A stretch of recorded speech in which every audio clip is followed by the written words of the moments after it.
اسلامی عقیدے کی جب بھی بات ہوتی ہے ایک لفظ بار بار سامنے آتا ہے، عقیدہ۔ لیکن کیا یہ صرف ایک لفظ ہے؟ نہیں، بالکل نہیں، یہ تو ایک پورے ورلڈ ویو کی، ایک پورے نظریے کی بنیاد ہے۔ تو چلیں آج ذرا اس کو کھول کر دیکھتے ہیں، اس کی گہرائی میں اترتے ہیں اور سمجھتے ہیں کہ آخر یہ ہے کیا اور یہ سب کچھ بنتا کیسے ہے۔ اچھا، تو اس کو سمجھنے کے لیے ہم جس چیز کو بنیاد بنا رہے ہیں وہ ہے کتاب علوم العقیدہ 1۔ ہم اسی کتاب میں بتائے گئے بنیادی کانسیپٹس کو ایک ایک کر کے دیکھیں گے تاکہ اس اہم موضوع کی ایک صاف تصویر سب کے سامنے آ سکے۔ تو سوال یہ ہے کہ عقیدہ لفظ کا مطلب کیا ہے؟ دیکھیں، یہ نکلا ہے عربی لفظ عقد سے، جس کا مطلب ہوتا ہے گرہ باندھنا۔ ذرا سوچیں اس کے بارے میں، ایک ایسی پکی گرہ جو کھل نہ سکے۔ بالکل اسی طرح عقیدہ ایک ایسا پختہ یقین ہے، ایک ایسا فیصلہ کن ایمان جس میں شک یا شبے کی ذرا سی بھی گنجائش نہ ہو۔ یہی اس کی اصل روح ہے۔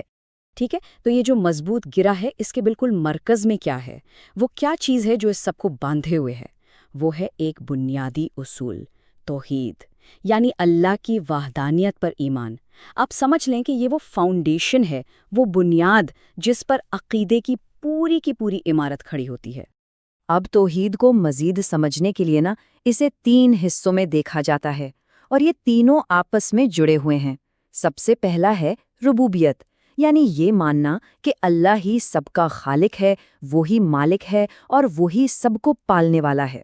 پھر آتا ہے الوہیت، جس کا مطلب ہے کہ عبادت کے جتنے بھی کام ہیں، چاہے نماز ہو یا قربانی، وہ صرف اور صرف اللہ کے لیے ہوں گی۔ اور تیسرا ہے اسماء و صفات، مطلب اللہ کے جو نام اور صفات کتاب میں بیان ہوئے ہیں ان کو ویسے کا ویسا ہی ماننا، بغیر کسی کی مثال دیے یا ان میں کوئی تبدیلی کیے۔ اچھا، توحید اتنی اہم کیوں ہے؟ اس کا اندازہ اس کی ضد یعنی شرک سے ہوتا ہے۔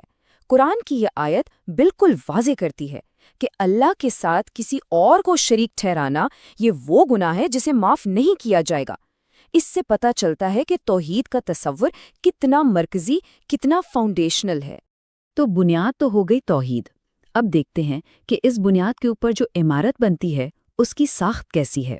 اسلامی عقیدے کو سمجھنے کے لیے اسے 3 لیولز یا درجات میں بانٹا جاتا ہے، اور ہر درجہ پچھلے والے سے زیادہ گہرا ہے۔ یہاں ہمیں اس پورے ڈھانچے کا ایک نقشہ نظر آ رہا ہے۔ دیکھیں، شروعات ہوتی ہے اسلام سے۔ یہ ہے ہمارے ظاہری اعمال، وہ کام جو ہم کرتے ہیں۔ پھر اس سے ایک لیول گہرا ہے ایمان، یہ وہ عقیدے ہیں جو ہمارے دل میں ہوتے ہیں۔ اور سب سے اونچا درجہ وہ ہے احسان کا، یعنی عبادت میں وہ کمال حاصل کرنا کہ جیسے اللہ کو دیکھ رہے ہوں، اور اگر یہ نہ ہو سکے تو کم از کم یہ یقین رکھنا کہ وہ تو دیکھ ہی رہا ہے۔ تو یہ ایک سفر ہے ظاہری عمل سے لے کر اندرونی یقین اور پھر روحانی کمال تک۔ اب ایک سوال ذہن میں آتا ہے کہ یہ پورا نظام، یہ پورا فریم ورک ہم تک پہنچا کیسے؟ تو اسلامی عقیدے کے مطابق یہ گائیڈنس 2 ذریعوں سے آئی۔ ایک تو رسول جو یہ پیغام لے کر آئے، اور دوسری وہ آسمانی کتابیں جن میں اس پیغام کو ہمیشہ کے لیے محفوظ کر دیا گیا۔ ویسے تو اسلامی روایت میں کئی آسمانی کتابوں کا ذکر ملتا ہے، لیکن 4 کتابیں ایسی ہیں جن کو مرکزی حیثیت حاصل ہے: تورات، زبور، انجیل اور سب سے آخر میں قرآن، جسے آخری اور حتمی کتاب مانا جاتا ہے۔ اور یہ پیغام لانے والے صرف ایک نہیں تھے، قرآن میں 25 نبیوں کا نام لے کر ذکر کیا گیا ہے۔ اس سے یہ بات واضح ہوتی ہے کہ یہ ہدایت کا ایک بہت لمبا اور مسلسل سلسلہ تھا جو چلتا رہا۔ لیکن یہ جو لمبا سلسلہ تھا، یہ ایک جگہ آ کے مکمل ہوا۔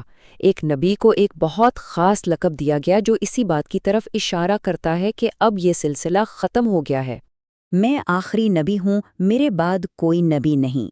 یہ حدیث اس بات کو بالکل صاف کر دیتی ہے۔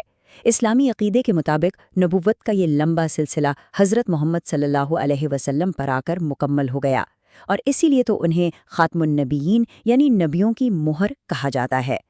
تو ٹھیک ہے، ہم نے بنیاد دیکھ لی، اس کی ساخت کو سمجھ لیا، اور یہ بھی جان لیا کہ یہ رہنمائی ہم تک پہنچی کیسے۔ اب چلتے ہیں سفر کی آخری منزل کی طرف، یعنی آخرت کا تصور۔